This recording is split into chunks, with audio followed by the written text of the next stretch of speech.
Sinampahan ng kasong syndicated estafa ang 4 na suspect sa modus na budol-budol. Ayon sa pulisya, sangkot ang grupo sa pagbibenta ng peking Platinum Bar. Ibinibenta ng nasabing grupo ang Platinum Bar sa halagang 4.5 million pesos. Nahuli ang grupo sa entrapment operation ng Camarines Sur Crime Investigation and Detection Group noong nakaraang Sabado. Kumpirmadong peking Platinum Bar ang ibinibenta ng mga suspect. 2 sa mga nahuling suspect ang pansamantalang nakalaya matapos makapagbayad ng piyansa. Sila ay sina Mark Lester Prades at Maribel Ardales. Naiwan naman sa kustudiya ng Naga Police ang 2 suspect na sina Manuel Sanchez at Roger Mino.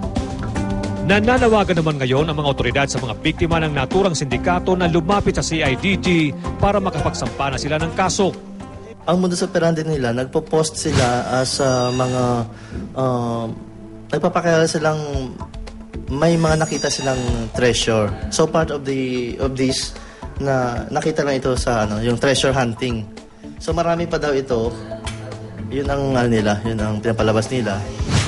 Paalala naman ng mga otoridad, huwag sigurong magpapakatiwala basta sa mga ganung klaseng mga modus operandi kasi very glaring naman na yung ganung klase, kadalasan peke yung ganung klase.